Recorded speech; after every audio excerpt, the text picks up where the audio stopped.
Hallelujah. सभी को प्यार भरी जय मसीह की। परमेश्वर की पाक और पवित्र हजूरी में आप सभी का स्वागत करते हैं। और हमारे पिता परमेश्वर ने हमें जो आज का दिन, आज का समय, चलती सांसें दी हैं, हमें घर परिवार जो दिया है, ये समय जो पाक पवित्र सुबह का जो वचन हमें दिया है पिता परमेश्वर ने, और जो सुबह का आज का दिन हमें दिया है। कितने ही लोग हैं जो आज का दिन नहीं देख पाए हैं। कोई अपनी बीमारियों में ग्रस्त है, कोई मुश्किलों परेशानियों में है, और हमें पिता परमेश्वर ने संभाल कर रखा है और अपने निमित्त बैठकर हमें प्रार्थना करने का मौका दिया है। खुदावंद का धन्यवाद करते हुए पिता परमेश्वर से प्रार्थना करते हैं, खुदावंद से वचन के लिए प्रार्थना करते हैं। पिता परमेश्वर जी, ये आपने हमें अपनी पवित्र शास्त्र में से पाक वचन दिए हैं खुदावंद जी। इन पाक वचनों को खुदावंद जी हम अपने अंदर लेकर पिता परमेश्वर जी आपके रास्तों पर चलें पिता परमेश्वर जी, आपके लिखे हुए वचनों पर चलें पिता परमेश्वर जी। जिस तरह से आप हमें देखना चाहते हैं, हमें चलाना चाहते हैं खुदावंद जी, वैसे ही हम वचनों पर चलकर, वचनों को मान कर खुदावंद जी आपकी आज्ञाकारी में होकर मेरे यहोवा पिता इस जीवन दुनिया में अपने जीवन को व्यतीत करें मेरे खुदावंद जी। आपको पसंद आने वाले जीवन को हम जिएं पिता परमेश्वर जी। जैसे आपका पाक वचन हमें कहता है खुदावंद जी, हम उसके अनुसार करें पिता परमेश्वर जी, और उसके अनुसार अपने जीवन को व्यतीत करें पिता परमेश्वर मेरे खुदावंद जी।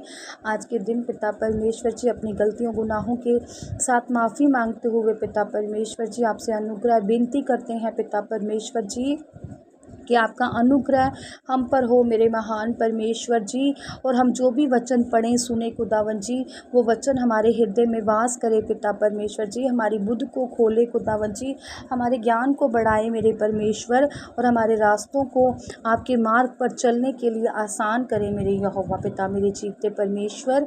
प्रार्थना जिंदे यहोवा परमेश्वर यीशु मसीह नाम में मांगते हैं, आमीन आमीन और आमीन।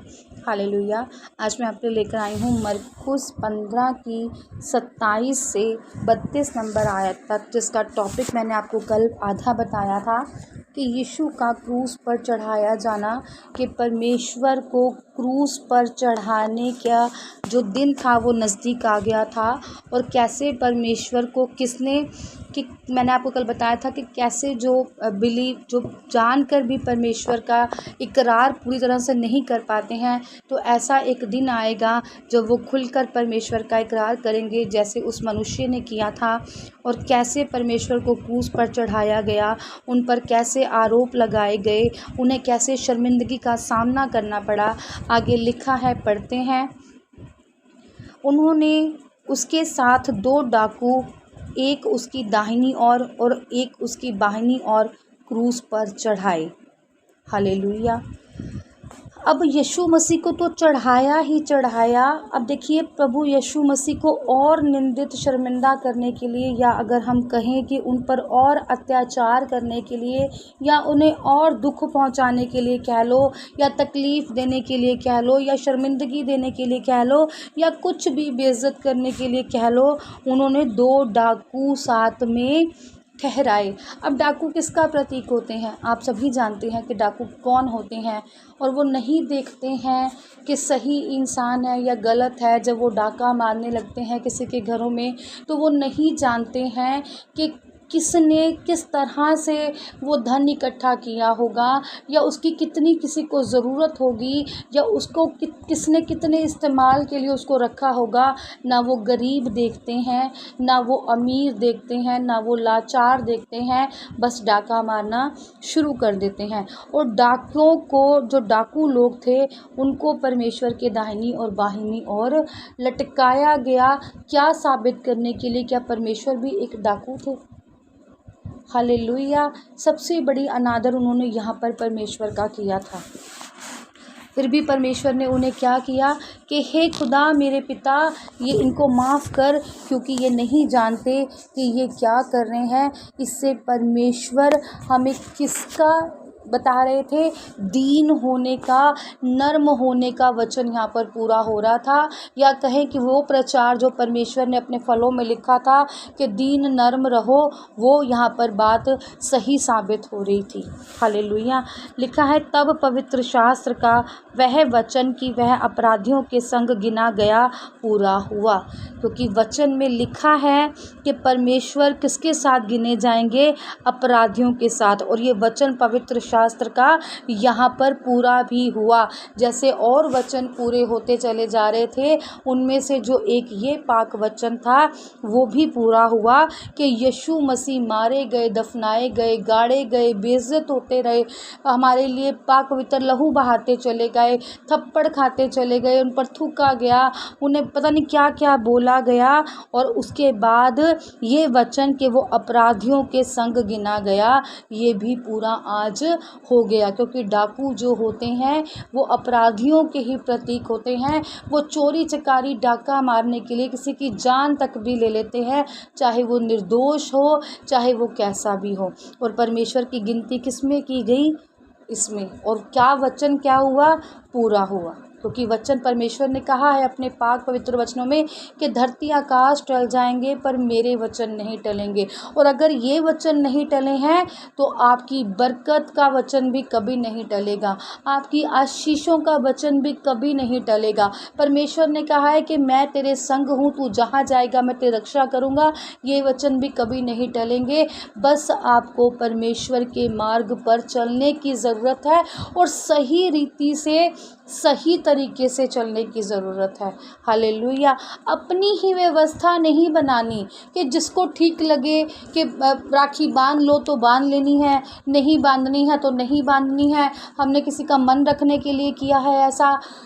क्यों किसी का मन रखना है हमने? नहीं, नहीं का मतलब क्या होता है कि नहीं, नहीं बांधनी है, मतलब नहीं बांधनी है। हाँ, परमेश्वर हमें ज़रूर कहता है कि किसी को दुख मत पहुँचाओ, पर ऐसा कहना कि अगर आप अन्य जाति से बिलीव करते हो, मैं यीशु मसीह से बिलीव करता हूँ, आपकी अन्य जातियाँ जो काम करती हैं वो मैं नहीं करती, अगर हम ऐसा किसी से विनती करके कहेंगे तो मेरे हिसाब से आपकी वो बात समझेगा।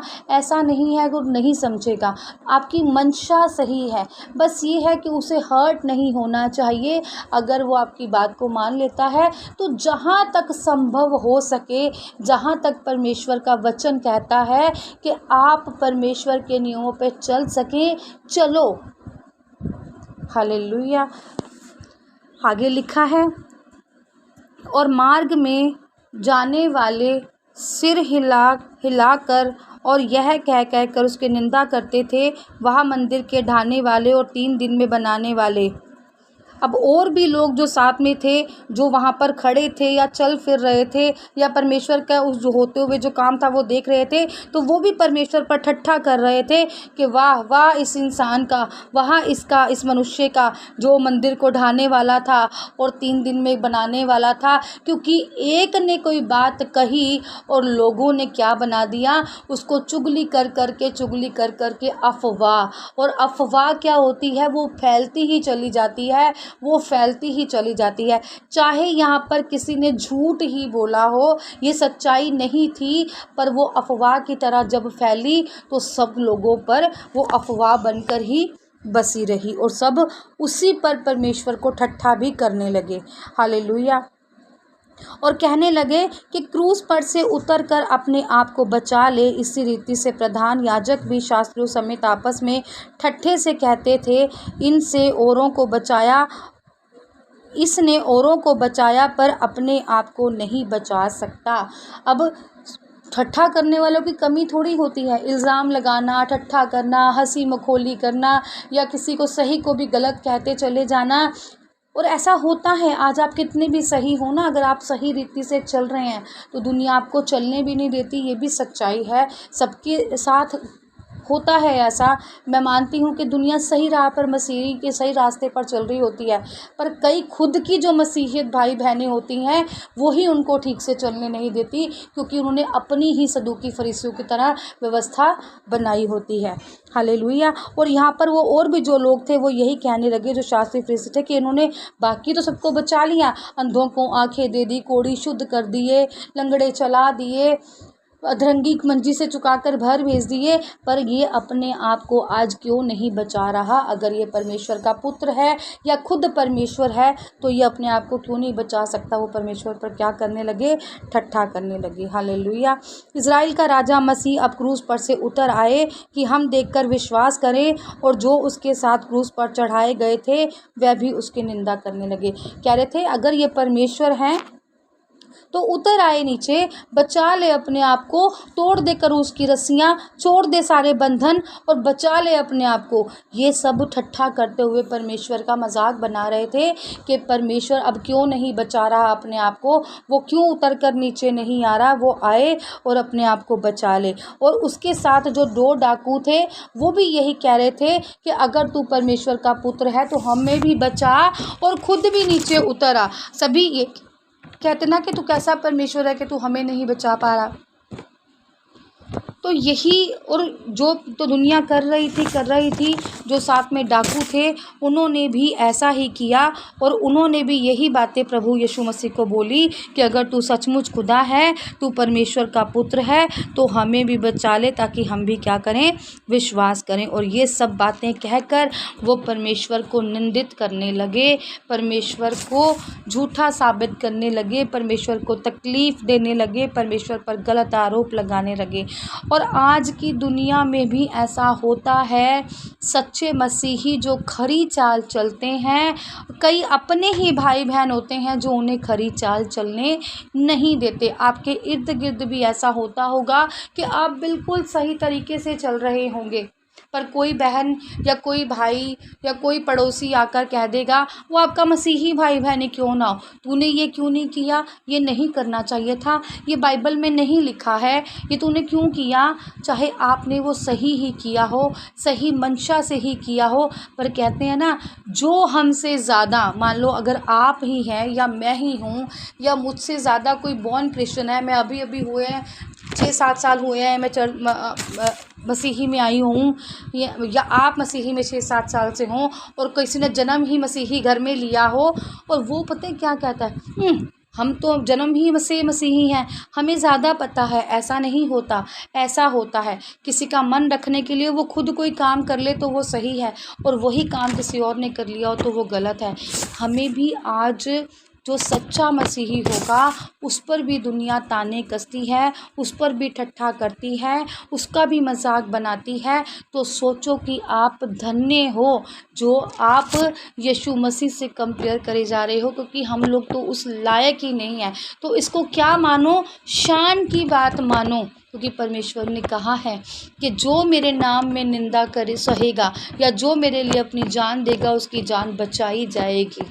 हालेलुया। जो मेरे लिए अपने प्राण को त्यागना चाहेगा उसकी प्राण बचाए जाएंगे, और जो उन्हें बचाना चाहेगा उसके लिए उसके प्राण चले जाएंगे, ऐसा खुदाबंद ने कहा है। इसलिए अपना क्रूस उठाकर तैयार रहें परमेश्वर में। और अगर आपको किसी बात का पता नहीं चलता तो परमेश्वर से अगुवाई मांगे, बैठ जाएं परमेश्वर के यहाँ पर घुटने टेक कर पास में प्रार्थनाओं में, और मांगे, परमेश्वर मुझे बता कि क्या सही है और क्या गलत है, क्या जो मैंने आज किया वो गलत है? अगर वो गलत है तो खुदाबंद मुझे माफ़ी दे, और अगर वो सही है पिता परमेश्वर तो स्वप्न में आकर मुझे बता कि ठीक था, और गलत है तो भी मेरी अगुवाई कर, मुझे स्वप्न में आकर बता के तूने आज गलत किया और आगे से नहीं करियो।